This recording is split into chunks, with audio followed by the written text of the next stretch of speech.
Hey, my Legion, how y'all doing today? I'm with my buddy John, and we're going to review a movie called The Color of Space. Outer Space. The Color Out of Space. Oh, Color Out of... Oh, okay. Yeah, it's based on an H.P. Lovecraft story. Now, I don't have the movie to hold up because we just gave it to our buddy Dan to watch because he decided to go motorcycle riding, so he wasn't able to watch it with us. But it's really good. It's directed by Richard Stanley. And it's the first feature film he's done since he got fired from Island of Dr. Moreau because people didn't want to hire him. Because Val Kimmer was being a dick about it or something. And got him fired. And then, of course, it turned into a big disaster. Yeah. Well, now, I think this might be the first Richard Stanley movie I've seen. Yeah. Or you said you've seen this. Well, yeah, I think he's a genius because I loved Hardware and Dust Devil. And Dust Devil wasn't released theatrically either, I don't think. Or given a limited release, or I don't know the story behind that. And I was telling Jason the trivia for Color Out of Space, it stars Nicolas Cage, that Nicolas Cage was going to be in Dust Devil, but it didn't work out. But that's kind of interesting that now, all these years later, they finally get to work together. Now, Lovecraft, I know he can be kind of controversial because he was racist. Of course, he was a racist in racist times. That might not excuse it, but yeah, I think he was only in his 40s when he died. As he didn't live that long. Older, people say if you read like his letters and stuff, he was starting to question his racism and stuff. So he was evolving his opinion. Now, it's kind of interesting because I'm also reading Lovecraft Country. It's being made into an HBO series. Yeah. And it takes place in the 50s, so there's a lot of racism involved. So the TV show should be credible. But anyways, back to our regular schedule. Yeah, we go off top of our time. Yeah, because I meant Color. He can be controversial, so I want to kind of get that out of the way. Yeah, we know, but he's also has written some incredible stories. And what's her name? Jolie Richardson also was in it. Yeah, from Nip Tuck. And Tommy Chong. Tommy Chong was awesome. Yeah, it's really good. It's Nicolas Cage and Jolie Richardson live out in the country in a farmhouse, and something falls out of space. This color out of space. It's a farm. It starts affecting the life around there, like plant life and the animals and even the people. And it's really good. It's a really good adaptation. I just read it a couple of years ago. Yeah. So it's not exactly like it, but it's very good. And you'll see influence, at least to me, it seemed like it influenced a little bit of The Thing and From Beyond, which were also Lovecraftian. Oh, yeah. And nature. Really well done, too. It's very good. Colors, it's just kind of hard to do because they use magenta as a color. Yeah, that was cool with the CGI. A color no one's ever seen. Yeah, before. It was really cool. But it's kind of hard to accomplish that. So it actually there's a couple different colors blended. Say magenta. I think you've seen some purples and blues mixed in. But it was very good. It's horror side, cosmic horror and Lovecraft. I think he did a really good job with the story, and it got a lot of good critical reviews. I don't know if it played much at the theater. Do you remember? I don't know if it played at all. Yeah, it played at all. It might have had like a limited release. Yeah. It's produced by Elijah Wood's company, Spectre Vision, which, if you didn't know, he's a huge horror fan, and they loved working with Nicolas Cage on Mandy. Yeah, Mandy was awesome. They were doing that, like if you watch The Exorcist, it's like, one of the guys involved came across Richard Stanley's script for Lovecraft. Yeah. He had been trying to get done for a while and said, hey, this is perfect, because I think they want to do a Lovecraft movie. So the guy brought it to the rest of the group, and they all read it and said, oh yeah, this is great. And I think what Nicolas Cage says, the one producer made like a fake contract and got him to sign it while he was working on Mandy. Of course, guy says, this isn't legally binding. We just want you to commit to this movie. Shakespeare, oh yeah, I did. But it worked out good because Nicolas Cage, he he's got a good range of characters he can do. Oh yeah, Everyone did a brilliant job in it. Yeah, I thought it was fast. I keep saying it's Color Out of Space, not Color Out of Space, because I keep thinking Color of Money. Yeah, it's Color Out of Space. Yeah, that's my. I think other people might make that mistake too. I love the use of the CGI with those colors, like with praying mantis and stuff. It was really neat. Yeah, it's really cool. I saw behind the scenes there was a lot of puppetry involved, so it's not like all CGI. So they use the puppetry and animatronics and stuff for creatures. Yeah, and it was like, I remember because I saw the farm and the media and stuff like that. I was like, well, this is the curse. And then because I remember that too, and seeing that in Germany and stuff. It's similar to that. I like the curse also, and then. I think, and we looked at the trivia. Yeah. That I think maybe until this movie, I think it was The Curse was considered to be the best adaptation of Color Out of Space, because the earlier one was Die Monster Die. Oh, I love that one. That was a good one. And Nick Adams. Yeah. We saw in the Late Great Horror Show, Jim Cook. I always thought that was kind of scary whenever he got towards the end with. Well, don't tell anybody. Yeah, with what happened. It was cool. But I dug it though. I have to watch that again. Yeah. Yeah, it's a cool movie. I haven't seen it since then, so I don't really remember it all. I haven't seen it in a long time, but I mean, I became a fan of Nick Adams because he was in that in Godzilla vs. Monster X and a handful of other movies. He wasn't around that long though. I don't know if he was in Green Slime or not. I know Richard Draco was. That was a good one too. Yeah, Lovecraft's getting like more well known, so his stuff's being more adapted. Which I'm hoping maybe now that. You have big budget movies like the Marvel movies, and now that Lovecraft has more of an interest in Guillermo del Toro won the Oscar for Shape of Water. Yeah. I'm hoping that he'll try to get back to his idea of he was going to adapt In the Mountains of Madness? I think so. Yeah. The Mountains of Madness. I'm probably getting that confused with the title. In the Mountains of Madness. Yeah, I know. I can't remember if it's just the Mountains or of Holy Madness Mountain. Or In the Mountains of Holy Madness. Mountain was nuts. Yeah, but the problem I think was it would have been budget $90 million, and how many years ago he wanted to do that? Yeah. That was kind of a bigger budget, especially because he wasn't well established yet. Yeah. But now with like the Hellboy movies. And then Pacific Rim, which was a bigger budget sci-fi, and then winning an Academy Award. Shape of Water. I think he's got a good enough reputation. It'd be great to see him do a Lovecraft, because he's just a great writer-director.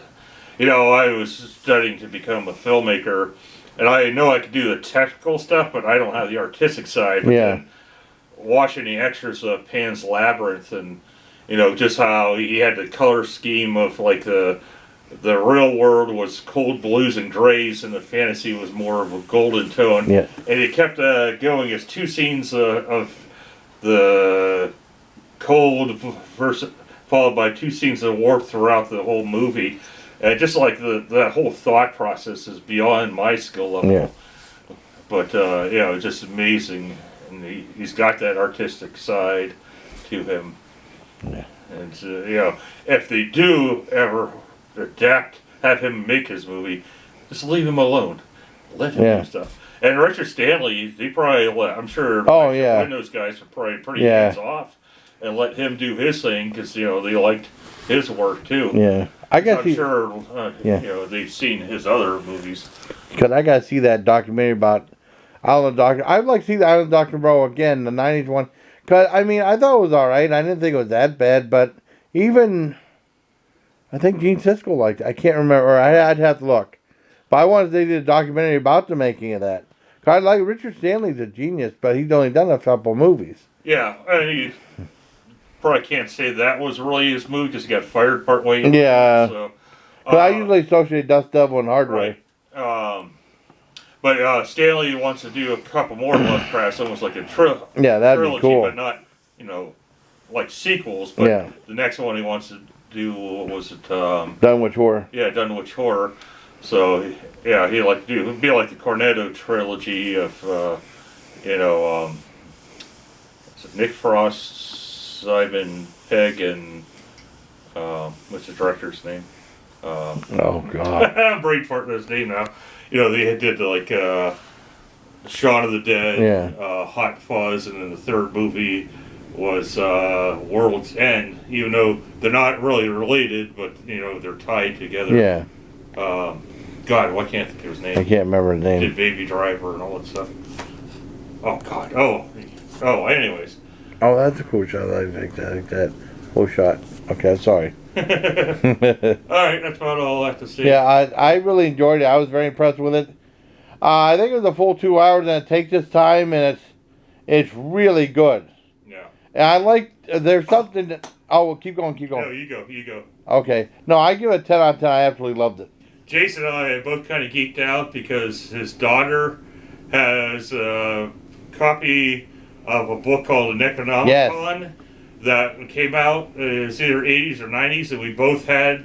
They had the exact same paperback. I tried to find mine before we did this review, like earlier today, but I couldn't find it. So I don't know if it's buried somewhere in my house or if that got destroyed and thrown out, because I had like dogs that chewed up books and stuff, so I ended up having they're little puppies. And, you don't need they chewed up stuff, so I had to throw it out. So I don't know if I still have my copy, but we're both kind of oh, we had that book. Oh my God! I know that was cool. The exact same one I had too. Yeah. I think I got it at Walden Books or something like that. Yeah.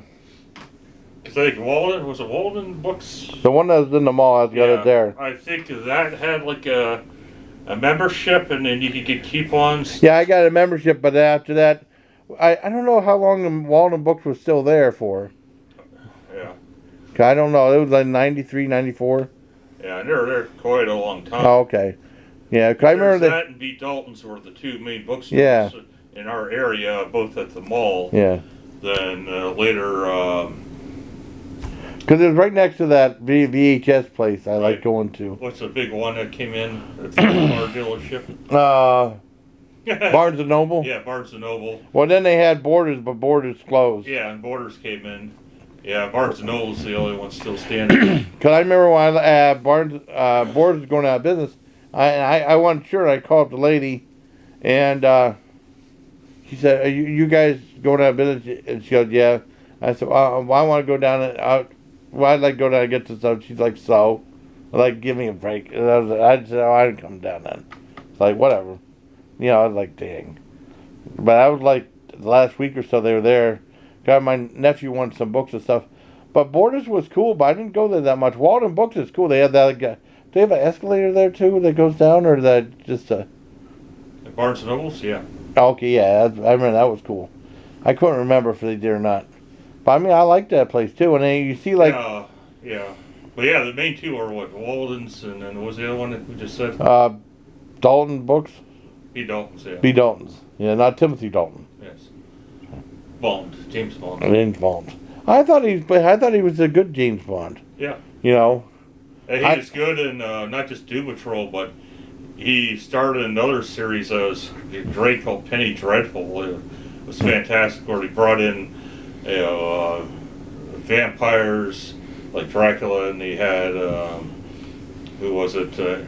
Dorian Gray, and Frankenstein and his monster. So they brought it. It was really good. There's a new second series out, but it has nothing to do with the first one. Oh, that's cool. It was so trippy. But it's another horror series. Yeah. I definitely want to check out the Harley Quinn thing, which was fantastic too. We watched Harley Quinn, the first episode of the animated series. Yeah, I got to do a review of that. We can do it now if you want to keep going. Oh, you want to keep going? Okay. If I make it part of this. Okay, well, I could edit it. I could. Yeah. We'll watch Harley Quinn. Show Jason the first episode of the TV series on DC's streaming service, which is like the movie, almost the same premises, because he's breaking up with the Joker, trying to get her own group together. But I think there's much more swearing. I don't know if the movie had that much. No, it didn't have as much swearing as spaced apart. This one, constant swearing. Very funny. Like I told him, when I first sat down and watched the first episode, I almost spit out my pot because some of the stuff was so hysterical. Oh yeah, they were showing that Joker didn't care about her at all, and You know, it was really funny. Yeah, I liked it. Harley Quinn's voice is Kelly, how you say her name, Cuoco or whatever, Yeah. from Big Bang Theory and Simple Rules for Dating My Daughter. Yeah. And Joker and Clayface are voiced by Alan Tudyk from Firefly. Yeah. And then who was a Batman is Dietrich Bader, who was in Drew Carey's show. And he played Death Row in the Beverly Hillbillies movie. Jim Rash from the Community, he plays the Dean. Yes. And then, Jason Alexander, in later episodes, he appears as a Jewish fellow named Cy Borg. Yeah. So, yeah, they got a great... Oh, and Plants that talks, that's J.B. Smooth. Oh, that's J.B. Smooth? Yeah. See, I mean, because when I first started seeing this guy, it's like, this guy ain't that funny. But after I seen that Spider-Man... He was Spider-Man in Spider-Man. So I never seen him in Kirby's. I mean, I think he was all right now. Oh, I just seen him in commercials and stuff. I was like, who is this guy? But then I liked Spider-Man. I liked his work as Audrey Tate Plant, which is pretty funny. Right. Yeah, I love the show. I give it a 10 out of 10. It was fantastic. They did a really good job with it. It's very, very funny. I loved it. It was a lot of fun. I can't wait to see more episodes of it. Yeah, it's definitely worth checking out if you get a chance. Yeah, we still got to finish up Swamp Thing.